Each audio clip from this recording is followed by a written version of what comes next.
Hello all, ఈరోజు నేను మీకు ఇంట్రెస్టింగ్ మిల్లెట్స్తో చేసుకునే బటర్ మిల్క్తో చేసుకునే దోశను చూపించబోతున్నాను. దానికి ఏమేం కావాలో చూద్దాం.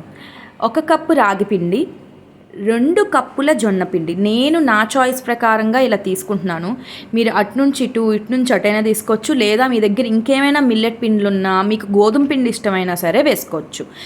ఈ 2 వేసుకున్నాక కొంచెం బియ్యపిండి వేసుకోవాలండి, ఒక 1/2 కప్ అయినా, ఎందుకంటే క్రిస్పీగా రావాలి, నిలవాలి దోశ కాబట్టి. అందులోనే కొంచెం కరివేపాకు, చెప్పటం మర్చిపోయాను, కావాలంటే బొంబాయి రవ్వ కూడా 1/2 కప్ వేసుకోండి. మీకు బాగా త్వరగా వేగిపోవాలి, క్రిస్పీగా రావాలంటే కూడా అది వేసుకోవచ్చు, కానీ నేను అది అవాయిడ్ చేశాను. జీలకర్ర వేసుకోండి, కొంచెం అంత కారం వేసుకోండి. చట్నీలు ఏమీ లేకపోయినా సరే ఈ కారంతోనే మనకి దోశ బాగానే ఉంటుంది, తినేయచ్చు. సో రష్ అయిపోతాము, పిండి కలుపుకొని నైట్ ఫ్రిడ్జ్లో పెట్టేసేసుకోండి, మార్నింగ్ తీసి దోశ వేసుకొని ఆఫీస్కి పరిగెత్తాలంటే కారం వేసేసుకున్నారంటే ఇంకా చట్నీతో పని లేదు. సో అందులో నేను బీట్రూట్ తురుము వేసుకున్నాను.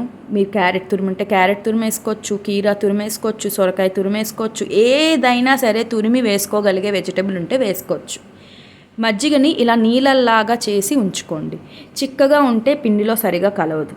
చేసుకున్న మజ్జిగని కొంచెం పోసి ఫస్ట్ పేస్ట్ లాగా మిక్స్ చేసుకొని, ఉండలేమీ లేవు, బాగా పేస్ట్ లాగా మిక్స్ అయ్యింది అని కన్ఫామ్ చేసుకున్నాకనే మిగతా మజ్జిగ పోయాలి.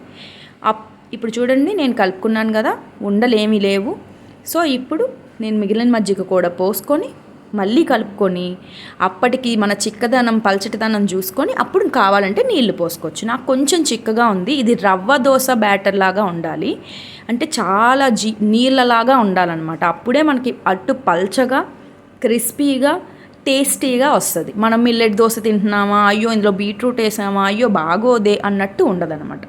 సో పెనం వేసుకొని కొంచెం ఆయిల్ డ్రాప్స్, అంటే అంటిపోతుందేమో అనే దానికోసం ప్రికాషనరీగా ఆయిల్ డ్రాప్స్ వేసుకొని గరిట నిండా తీసుకొని, దోశ ఒకసారికి అయిపోవాలి అలా తీసుకోండి. బ్రేక్గా కొంచెం తీసేస్తే దోశ బాగా రాదు.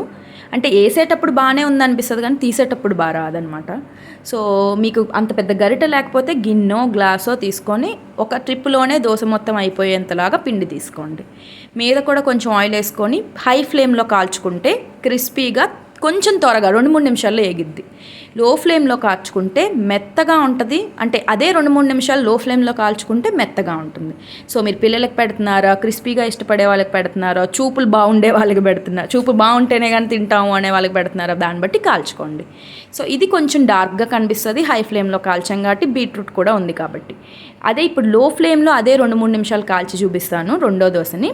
చూడండి, ఇది కూడా లైట్ క్రీమ్ కలర్ వస్తుంది సరౌండింగ్స్, అంటే ఆ సర్కిల్లో, అప్పుడు తిప్పడానికి ట్రై చేయండి, వేరే కలర్లోకి వస్తుంది. కానీ ఇప్పుడు మాత్రం ఇది సాఫ్ట్గా ఉండబోతుంది. ఈ కలర్లోనే దోశలు క్రిస్పీగా అవ్వాలంటే మీరు చాలా టైం స్పెండ్ చేయాలి.